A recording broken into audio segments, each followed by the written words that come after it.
T20 world cup India versus United states அமெரிக்காவுக்கு இன்னைக்கு வந்து மேட்ச்சு. இன்னைக்கு குரூப் ஏல 2 பேருமே இருக்கிறாங்க. இந்த மேட்ச்ல யார் வின் பண்றாங்களோ அவங்க சூப்பர் 8க்கு குவாலிஃபை ஆயிடுவாங்க. அது மட்டும் இல்லாம இந்த குரூப்ல பாகிஸ்தான் சூப்பர் 8க்கு போகுமா இல்ல யுஎஸ்ஏ போகுமா அப்படின்றது கேள்விக்குறியா இருந்துகிட்டு இருக்கு. ஏன்னா வந்து யுஎஸ்ஏ தோத்தாதான் பாகிஸ்தான் வந்து குவாலிஃபை ஆகிற ஸ்டேஜில் இருக்கு. பட் ஆனால் யுனைடெட் ஸ்டேட்ஸ் அமெரிக்கா பாகிஸ்தானையே போட்டு பொழந்து கட்டினாங்க. அது மட்டும் இல்லாமல் சூப்பர் 8ல இது வரைக்கும் எந்த டீம் வந்து எந்தெந்த குரூப்ல குவாலிஃபை ஆயிருக்காங்க அப்படின்னு பார்த்தோம்னா ஆஸ்திரேலியா குவாலிஃபை ஆயிருக்காங்க, சவுத் ஆப்பிரிக்கா குவாலிஃபை ஆயிருக்காங்க. மீதி இருக்கிற 2 குரூப்ல வந்து இன்னும் குவாலிஃபை ஆகலை எந்த டீமுமே. நம்ம அதை பத்தி தான் வந்து இந்த வீடியோல வந்து பார்க்க போறோம். வாங்க வீடியோக்குள்ள போலாம்.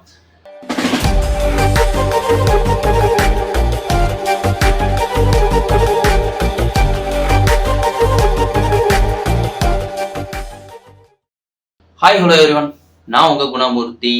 T20 வேர்ல்ட் கப் 2024 நல்லாவே வந்து போய்கிட்டு இருக்கு. 2 சூப்பர் ஓவர் லீக் ஸ்டேஜ் வந்து முடிகிற ஸ்டேஜில் இருக்குது. சின்ன சின்ன டீம்லாம் வந்து பெரிய டீம்ஸை வந்து அப்செட் பண்ணிக்கிட்டு இருக்காங்க. இன்னைக்கு குரூப் ஏல யுனைடெட் ஸ்டேட்ஸ் அமெரிக்கா இந்தியாவுக்கு வந்து மேட்ச்சு. இந்த மேட்ச் வந்து ரொம்பவே முக்கியமான மேட்ச்சு. இந்த மேட்ச்சில் இந்தியா வின் பண்ணாங்க அப்படின்னா டைரக்டாக வந்து சூப்பர் 8க்கு தகுதி பெற்றுருவாங்க. பட் இந்த மேட்ச்சில் தோத்துட்டாங்க அப்படின்னா இந்தியாவுக்கு இன்னும் ஒரு 2 மேட்ச் இருக்குது. அந்த 2 மேட்ச்சில் வந்து ஒரு மேட்ச் இருக்குது. அந்த மேட்ச்சில் வின் பண்ணாங்கன்னா குவாலிஃபை ஆகிடுவாங்க கண்டிப்பாக. பட் அதுக்கப்புறம் வந்து பார்த்தோம் அப்படின்னா இந்த மேட்ச் நடக்குதுல்ல, India versus United States America, இந்த 2 டீமுக்கும் பொதுவான ஒரு விஷயம் என்ன அப்படின்னா இவங்க நியூயார்க்கில் வந்து அதிகமாக விளையாடி இருக்காங்க. அது மட்டும் இல்லாமல் இவங்க 2 பேருக்கு நடக்க போகிற மேட்ச் வந்து இந்த நியூயார்க்கில் இதுதான் லாஸ்ட் மேட்ச் இந்த T20 வேர்ல்ட் கப்பில். இதுக்கப்புறம் சூப்பர் 8 எல்லாமே பார்படோஸில் தான் நடக்க போகுது. அது மட்டும் இல்லாமல் இந்த பிச்சில் நடக்கிற மேட்ச் இதுதான் வந்து கடைசி மேட்ச். இந்த பிச்சு அப்படின்னு உங்கள் எல்லாருக்குமே தெரியும். மேக்ஸிமம் வந்து ஒரு 130 ரன் அடிக்கிறதே ரொம்ப கஷ்டம். பால் எப்படி போட்டால் எப்படி வரும் அப்படின்றது பேட்ஸ்மேனால் கெஸ் பண்ண முடியாத ஒரு பிச்சாக இருக்குது இந்த நியூயார்க் புது பிச்சு. கிட்டத்தட்ட ஒரு 3 மாதத்தில் ரெடி பண்ண பிச்சு, ஆர்டிஃபிஷியலாக ரெடி பண்ணாங்க அப்படின்றத சொன்னாங்க. இந்த பிச்சில் வந்து எப்பேற்பட்ட இன்டர்நேஷ்னல் பேட்ஸ்மேனாக இருந்தாலும் சரி, விராட் கோலி, ரோஹித் சர்மா, சிவம் டூபே அண்ட் தென் சூரியகுமார் யாதவ் எல்லாருமே வந்து சொதப்பிக்கிட்டு இருக்க நிலைமையில, பட் ஆனால் தனி ஒரு மனுஷனா ரிஷப் பண்ட் வந்து இந்த பிச்சில் நல்லாவே வார்ம் அப் மேட்ச்ல இருந்தும் சரி நல்லாவே வந்து அடிச்சுக்கிட்டு இருக்காரு. பவுலிங்கில் ஜஸ்பிரீத் பும்ரா கலக்கிட்டு இருக்காரு. அது மட்டும் இல்லாமல் யுனைடெட் ஸ்டேட்ஸ் அமெரிக்காவில் இருக்க இந்தியன் பிளேயர்ஸ் கிட்டத்தட்ட 6 பேர், அதில் ஒருத்தர் வந்து கேப்டன் மொனாங் பட்டேல். அவங்க நம்ம இந்தியன் டீமுக்கு எதிராக சிம்ம சொப்பனமாக இருப்பாங்களா அப்படின்றத நாம இன்னைக்கு பொறுத்து இருந்து தான் பார்க்கணும். அது மட்டும் இல்லாமல் அவங்க டீமில் பேட்டிங்கில் கலக்கிட்டு இருக்க ஆரோன் ஜோன்ஸ் பார்க்கறதுக்கு டெம்பா பவுமா தம்பி மாதிரி வந்து இருப்பார். அவரும் பேட்டிங்கில் நல்லாவே வந்து கலக்கிட்டு இருக்காரு. அவங்களும் பவுலிங்கில் டஃப் கொடுத்துட்டு இருக்காங்க. மறந்துடக்கூடாது, பாகிஸ்தானை வந்து 6வது இடத்துல இருக்கிறாங்க T20 வேர்ல்ட் கப் ரேங்கிங்கில். யுனைடெட் ஸ்டேட்ஸ் அமெரிக்கா வந்து 18வது இடத்துல இருக்குது. 18வது இடத்துல இருக்க ஒரு டீம் வந்து 6வது இடத்துல இருக்க டீமை வந்து அப்செட் பண்ணுதுன்னா அப்போது எவ்வளோ பெரிய டீம் யுனைடெட் ஸ்டேட்ஸ் அமெரிக்கா அப்படின்றத வந்து நம்ம பார்த்துக்கணும். குறைச்சி மதிப்பிடக்கூடாது இந்த டீம்ஸ், சின்ன சின்ன டீம்ஸ் எல்லாம்.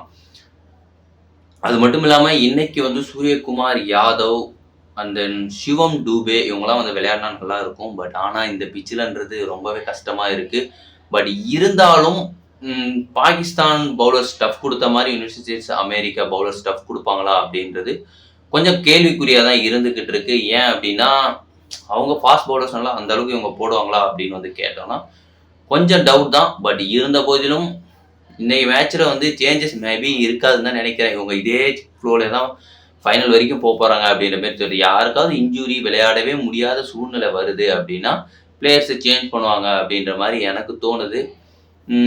பொதுவாக வந்து நிறைய பேர் சொல்லிக்கிட்டு இருக்காங்க என்னன்னா, இப்போது சிவம் டூபே சரியாக அடிக்கிறது இல்லை, அவருக்கு பதிலாக சஞ்சு சாம்சனுக்கு வாய்ப்பு கொடுக்கலாம், இல்லை ஜெய்ஸ்வாலுக்கு வந்து வாய்ப்பு கொடுக்கலாம் அப்படின்ற மாதிரி சொல்லிக்கிட்டு இருக்காங்க. பட் இருந்த போதிலும் ஃபுல்லாகவே வாய்ப்பு கொடுங்க. இந்த T20 வேர்ல்டு கப் ஃபுல்லாகவே அடிக்கலை அப்படின்னா அவ்வளோதான், விட்டுட்டு போயிட்டே இருக்கலாம். அதுக்கப்புறம் வந்து இந்தியன் டீமில் எடுக்க போகிறது கிடையாது. நீங்கள் ஃபுல்லாக வாய்ப்பு கொடுங்க. முக்கியமான நேரத்தில் யாராவது ஒருத்தவங்க வந்து ஒரு 4 மேட்சை அடிக்காத பிளேயர் முக்கியமான மேட்ச்சில் அடித்து கோப்பையை வந்து வின் பண்ணி கொடுக்குற அளவுக்கு கூட அபிலிட்டி இருக்கும். ஸோ யாரையும் வந்து நெவர் அண்டர் எஸ்டிமேட். ஸோ அதனால் இன்றைய மேட்ச்சில் என்ன நடக்க போகுது அப்படின்றது தெரியல. எல்லா டீமுமே வந்து ரொம்ப ஆச்சரியமாக பார்த்துக்கிட்டு இருக்க டீம் வந்து யுனைடெட் ஸ்டேட்ஸ் அமெரிக்கா. எந்த நேரத்தில் எப்படி வின் பண்ண போகிறாங்க அப்படின்றது எல்லாமே வந்து ஆச்சரியமாக இருந்துக்கிட்டு இருக்குது. அது மட்டும் இல்லாமல் ஆப்கானிஸ்தான் டீம் வந்து பார்த்தோன்னா அவங்களும் வந்து அவங்களோட குரூப்பில் வந்து பாயிண்ட்ஸ் டேபிளில் ஃபர்ஸ்ட் இடத்துல இருந்துக்கிட்டு இருக்காங்க. ஸ்ரீலங்கா டீம் வந்து இந்த வாட்டி T20 வேர்ல்ட் கப்ல லீக் ஸ்டேஜ்லேயே வெளியேற நிலைமையில இருந்துக்கிட்டு இருக்காங்க.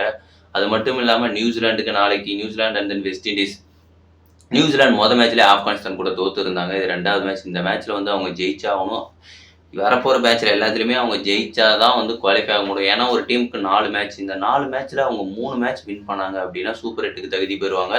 இதெல்லாம் ஒரு மேட்சே கிடையாது. பட் ஆனால் இருந்த போதிலும் சூப்பர் 8 அதில் தான் வந்து ஒவ்வொரு டீமுக்கும் இருக்க போகிற மேட்சே வந்து ரொம்ப சுவாரஸ்யமாக இருந்துக்கிட்டு இருக்கும். இப்போ நிறைய பேர் வந்து பார்க்குறது இந்தியா, நியூசிலாந்து, ஆஸ்திரேலியா, இங்கிலாந்து இந்த டீமோட மேட்சஸை மட்டும் தான் வந்து பார்த்துருக்காங்க. அதுவும் இவங்க வந்து சின்ன சின்ன டீம் கூட மோதிட்டு இருக்காங்கன்னா அவங்க மேட்சை வந்து பார்க்கறது கிடையாது. இப்போ இந்தியா, ஆஸ்திரேலியா, பாகிஸ்தான், இங்கிலாந்து அந்த மாதிரி மேட்ச் வரும்பொழுது அப்படிதான் வந்து எல்லாரும் வந்து அந்த மேட்சை பார்த்துக்கிட்டு இருக்காங்க. பட் மற்ற நேரத்தில் யாருமே வந்து மேட்ச் பார்க்கறதே கிடையாது. அது மட்டும் இல்லாமல் டைமிங்ஸ் வேற வேற இருக்கு.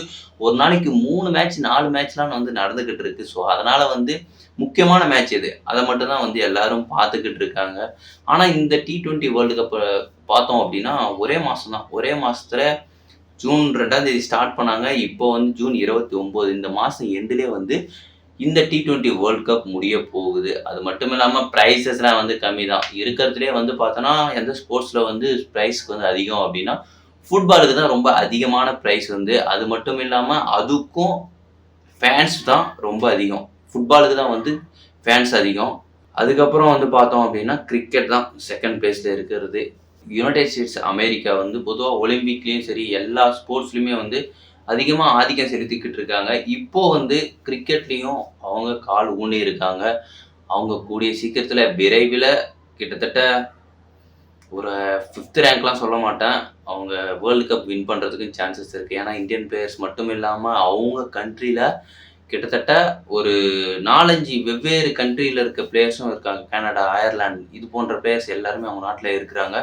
ஒலிம்பிக்லேயும் அவங்க ஃபர்ஸ்ட் இருக்காங்க. எல்லா இதுலேயுமே ஃபர்ஸ்ட் வந்துக்கிட்டு இருக்காங்க. பட் இந்த கிரிக்கெட்லேயும் அவங்க கால் ஊனிட்டாங்கன்னா அவ்வளோதான்.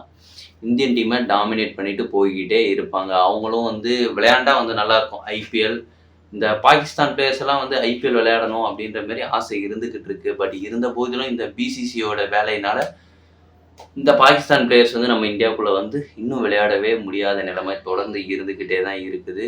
இன்னைய மேட்ச்சில் யார் வின் பண்ண போகிறாங்க அப்படின்றது பொறுத்து இருந்து பார்ப்போம். என்னை பொறுத்தவரை கேட்டோம்னா இந்தியா தான் வந்து கண்டிப்பாக வின் பண்ண போகிறாங்க. உங்களோட கருத்து என்ன? யார் வின் பண்ண போகிறாங்க இன்னைய மேட்ச்சில் அப்படின்றத கமெண்ட்டில் சொல்லுங்கள். மீண்டும் நம்ம இன்னொரு வீடியோவில் வந்து சந்திப்போம். பாய்.